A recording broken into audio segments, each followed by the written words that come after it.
Assalamualaikum warahmatullahi wabarakatuh. Perkenalkan, nama saya Siti Zahra, kelas 11 MIPA 3 dari kelompok 3.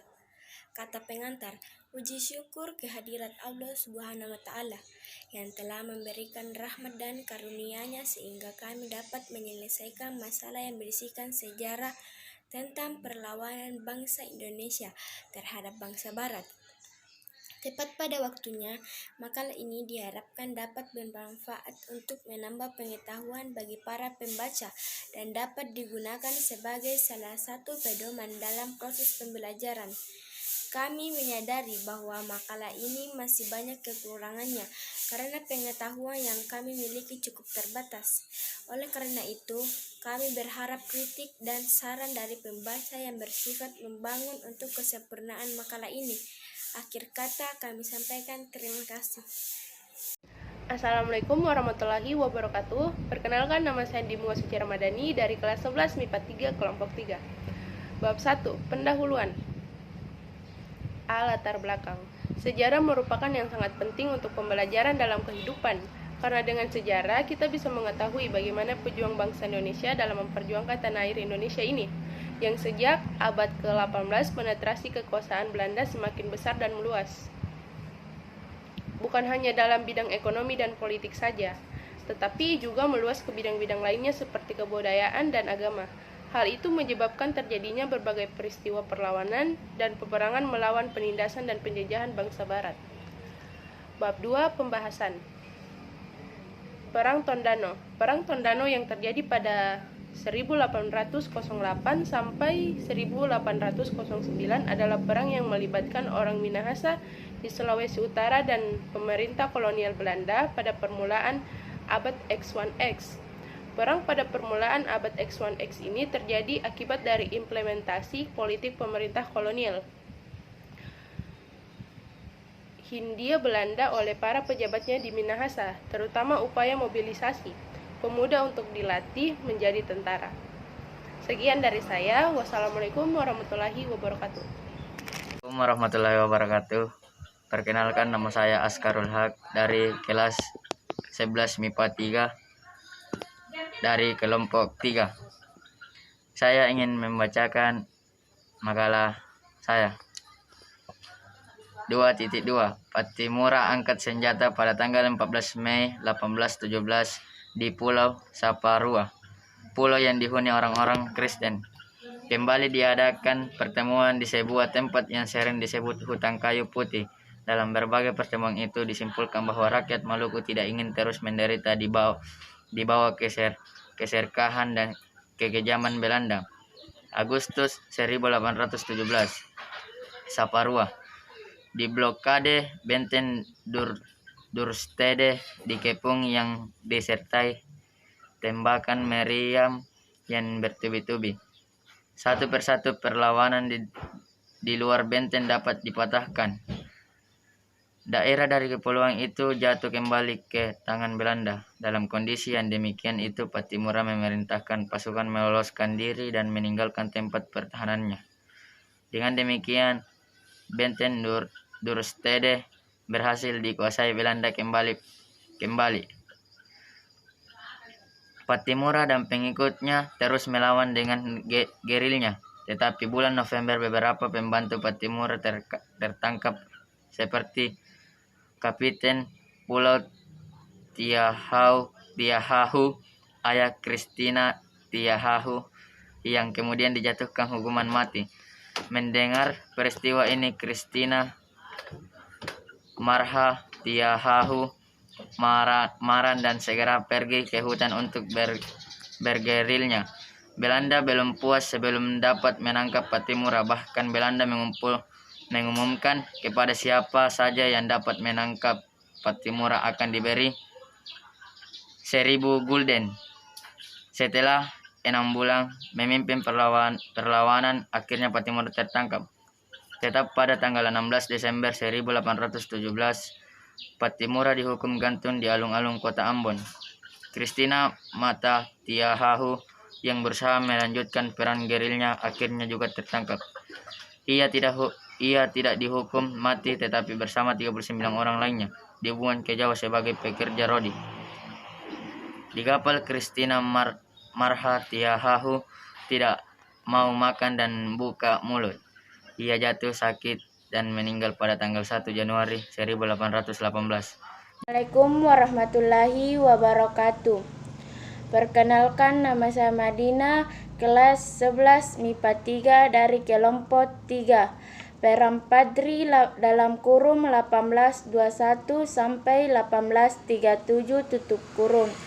Peran Padri terjadi di tanah Minangkabau, Sumatera Barat pada tahun 1821 sampai 1837. Peran ini digerakkan oleh peran pembaru Islam yang sedang konflik dengan kaum adat. Mengapa dan bagaimana peran Padri itu terjadi? Peran Padri sebenarnya merupakan perlawanan kaum Padri terhadap dominasi pemerintahan Hindia Belanda di Sumatera Barat. Peran ini bermula adanya pertentangan antara kaum Padri dengan kaum adat.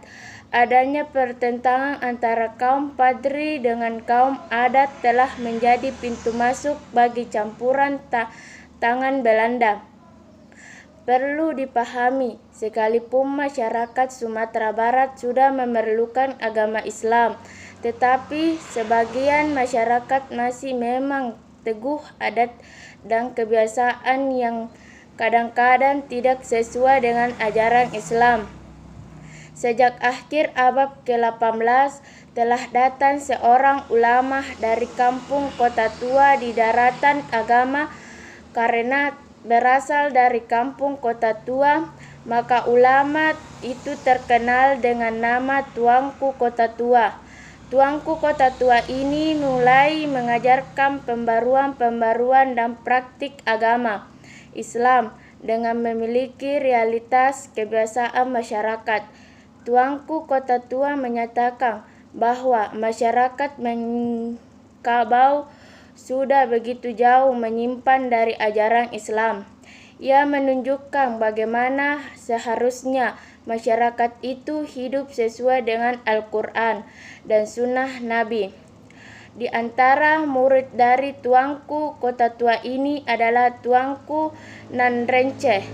Kemudian pada tahun 1803 datanglah 3 orang ulama yang baru saja pulang haji dari Tanah Suci Mekah, yakni Haji Miskin, Haji Sumanik, dan Haji Piabang. Mereka melanjutkan gerakan pembaruan atau pemurnian pelaksanaan ajaran Islam seperti yang pernah dilakukan oleh Tuanku Kota Tua. Orang yang melakukan gerak pemurnian pelaksana ajaran Islam di Minangkabau itu sering dikenal dengan kaum Padri. Mengenai sebutan Padri ini sesuai dengan sebutan orang Padri di Aceh. Padri itu tempat persinggahan para jamaah haji orang Belanda. Menyebutkan dengan Padri yang dapat dikaitkan dengan kata padre dari bahasa Portugis untuk menunjukkan orang-orang Islam yang berpakaian putih, sementara kaum adat di Sumatera Barat memakai pakaian hitam. Assalamualaikum warahmatullahi wabarakatuh. Perkenalkan, nama saya Ishak Abi Putra dari kelas 11 MIPA 3 kelompok 3.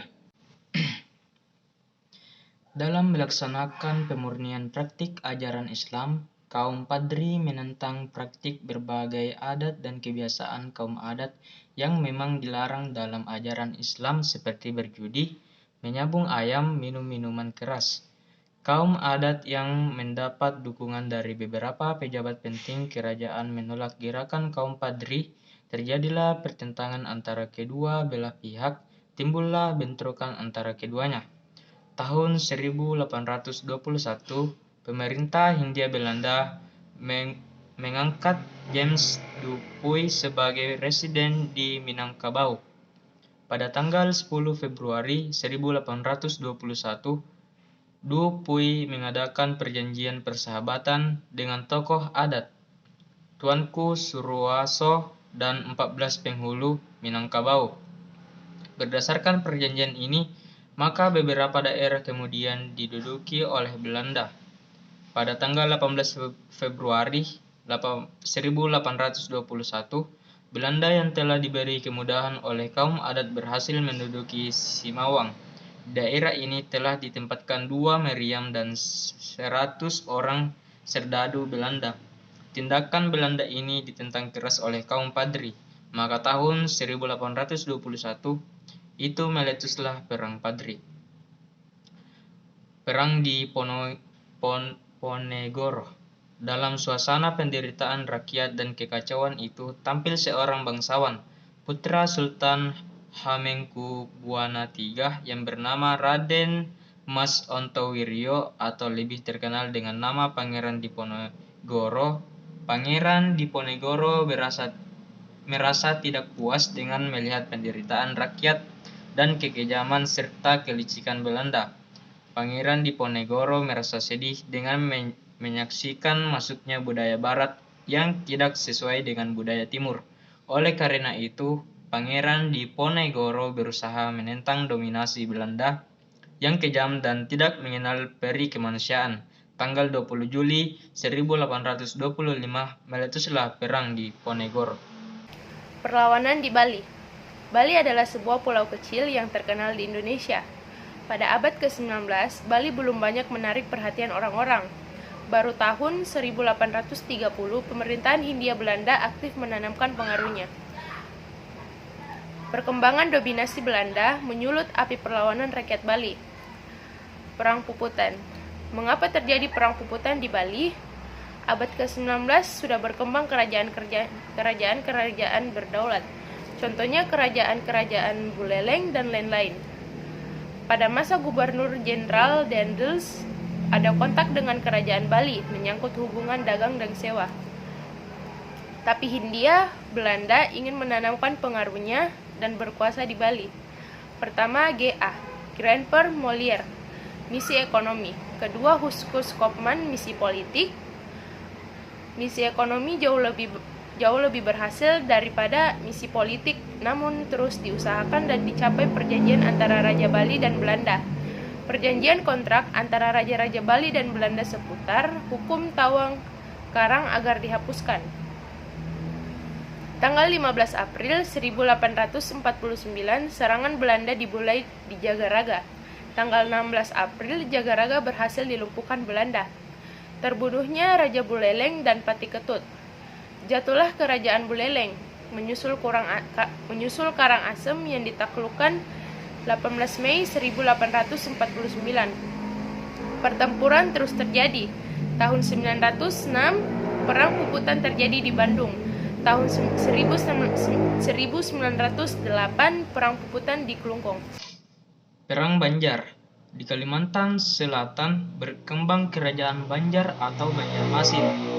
Pusat kekuasaan ada di Martapura. Kegiatan perdagangan berkembang pesat dengan hasil produk yang diminati yaitu emas, intan, lada, rotan, dan damar. Melalui bujuk rayu dan tekanan pada tahun 1817, terjadi perjanjian antara Sultan Banjar dan pemerintah Belanda yang berisi menyerahkan sebagian wilayah Banjar kepada Belanda.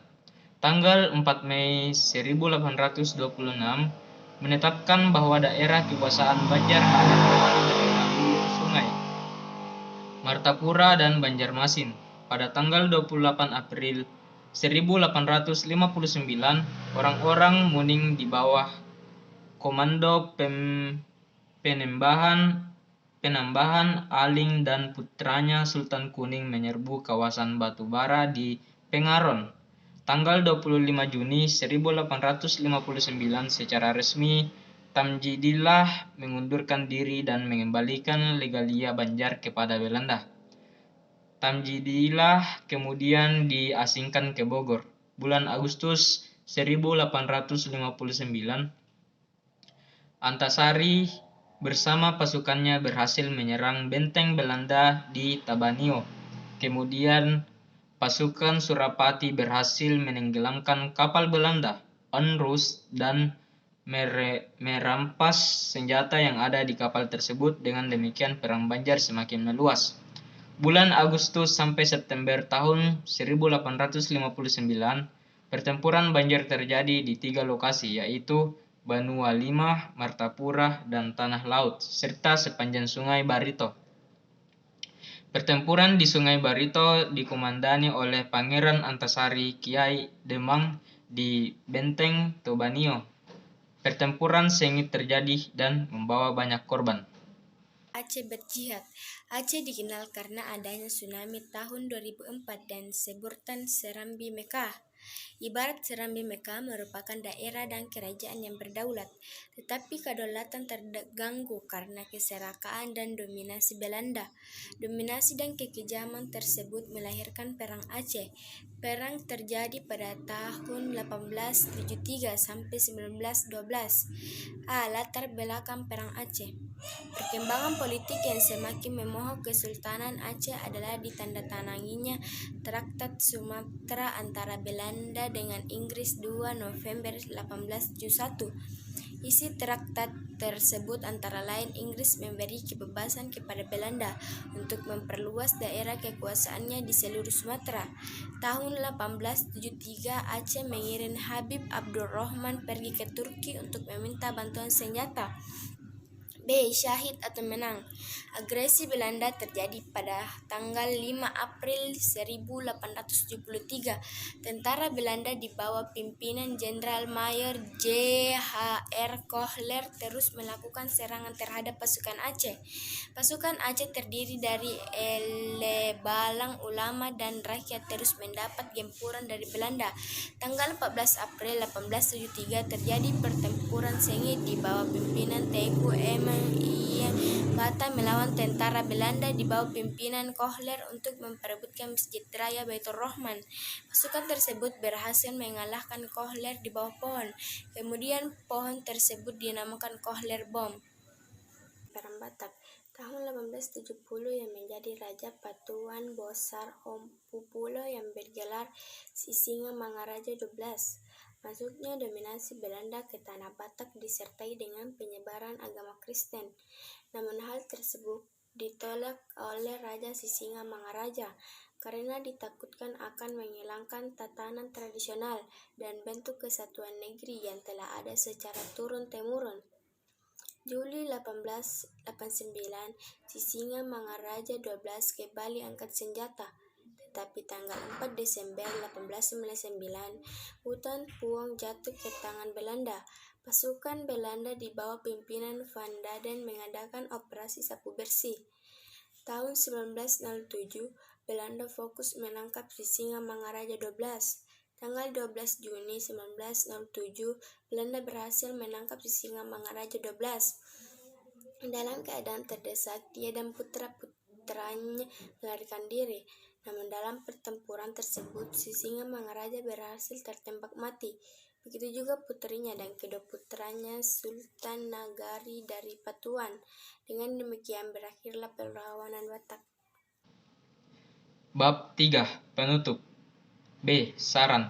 Setelah kita mempelajari mengenai pentingnya sejarah, kita harus bisa tetap memperjuangkan negara kita dan juga dengan tetap menghargai para pejuang bangsa. Sehingga sebagai siswa kita harus belajar dengan sebaik-baiknya agar penerus bangsa kita bisa lebih memajukan negara ini. Dan sebagai penyusun kami merasa masih ada kekurangan dalam pembuatan makalah ini. Oleh karena itu, kami mohon kritik dan saran dari pembaca. Terima kasih.